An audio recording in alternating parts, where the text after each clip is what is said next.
लोकसभा चुनाव 2024 के लिए पहले चरण का मतदान हो चुका है और दूसरे चरण के लिए 26 अप्रैल को वोटिंग होनी है। इस बीच यूपी की दो सबसे अहम सीटों में से एक को लेकर सस्पेंस खत्म हो चुका है। इंडिया गठबंधन के सहयोगी और सपा प्रमुख अखिलेश यादव का नाम कन्नौज लोकसभा सीट के लिए तय हो चुका है। सपा ने इस सीट से 2 दिन पहले ही तेज प्रताप यादव को उम्मीदवार घोषित किया था, लेकिन महज 48 घंटे में ही तेज प्रताप को हटाने की नौबत आ गई। सपा महासचिव और राज्यसभा सांसद रामगोपाल यादव ने अखिलेश की उम्मीदवारी का ऐलान किया है। लेकिन दूसरी तरफ अमेठी को लेकर वोटर्स अभी भी दुविधा में हैं। कांग्रेस ने इन दोनों ही सीटों को लेकर अभी तक अपने पत्ते नहीं खोले हैं। ऐसे में सवाल उठने लगे हैं कि कहीं राहुल गांधी अमेठी को भूल तो नहीं गए हैं। अमेठी से 3 बार सांसद रह चुके राहुल गांधी को बीजेपी की स्मृति ईरानी से 2019 में शिकस्त मिली थी, जिसके बाद राहुल केरल की वायनाड सीट से संसद पहुंचे थे। 2024 के चुनाव में भी राहुल ने सबसे पहले वायनाड सीट से नामांकन किया, जहां दूसरे चरण में वोटिंग होनी है। लेकिन अब तक राहुल ने अमेठी से लड़ने की बात को कंफर्म नहीं किया है।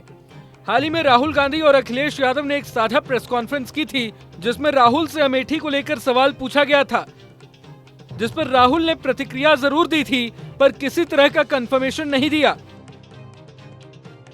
पॉलिटिकल एक्सपर्ट्स का तो कहना है कि अगर राहुल के नाम का अमेठी से ऐलान होता है तो वायनाड में उनके पक्ष में होने वाली वोटिंग पर असर पड़ सकता है। संभावना है कि वहां वोटिंग के बाद ही कांग्रेस ऐलान करे। हालांकि इस बात में कितनी सच्चाई है ये तो अभी नहीं कहा जा सकता, लेकिन दूसरी तरफ राहुल गांधी के जीजा और प्रियंका गांधी के पति रॉबर्ट वाड्रा की अमेठी से चुनाव लड़ने की अटकलें काफी तेज है।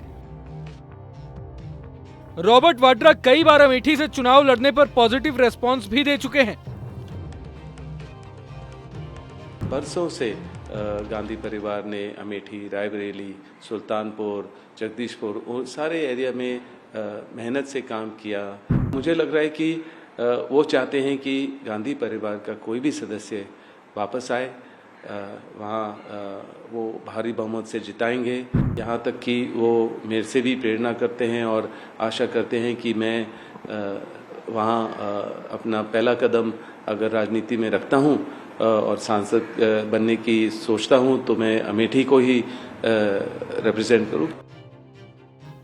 अब अमेठी से कांग्रेस पार्टी किसे उम्मीदवार बनाती है ये तो अभी भी सस्पेंस है, लेकिन रॉबर्ट वाड्रा का नाम सामने आने के बाद अमेठी से मौजूदा सांसद और केंद्रीय मंत्री स्मृति ईरानी ने उन पर निशाना साधा है। कांग्रेस के कार्यकर्ता रॉबर्ट जी को मांग रहे हैं, जीजा जी को मांग रहे हैं, पहले साले साहब को मांग रहे थे।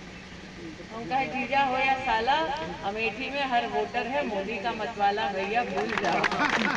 सही कह रहे हैं, क्योंकि जीजा जी आएंगे तो सुरेश सबको, और जीजा जी की नजर जगदीशपुर पे है, कहीं इधर है। जीजा जी आएंगे तिवारी जी तो बाग के कागज छुपा लेना, जीजा जी आएंगे तो घर के कागज छुपा लेना तिवारी जी, जीजा की नजर पक्की है। लेकिन फिर कहते हैं जीजा हो या साला, अमेठी में हर वोटर मोदी का मतवाला। 1967 में गठित हुई अमेठी लोकसभा सीट से 3 चुनावों को छोड़कर लगातार कांग्रेस का ही कब्जा रहा है। कांग्रेस पार्टी के अलावा यहां से 2 बार बीजेपी और 1 बार जनता पार्टी के उम्मीदवार सांसद रह चुके हैं, जबकि वर्तमान में लोकसभा के अंतर्गत आने वाली 5 विधानसभा में से 3 पर बीजेपी और 2 सीटें सपा के पास है।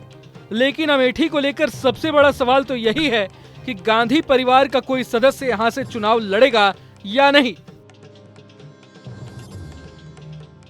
अगर आपको ये वीडियो पसंद आया तो लाइक करें और चैनल को सब्सक्राइब करें। वहीं तमाम खबरों के लिए देखते रहें न्यूज़ नेशन।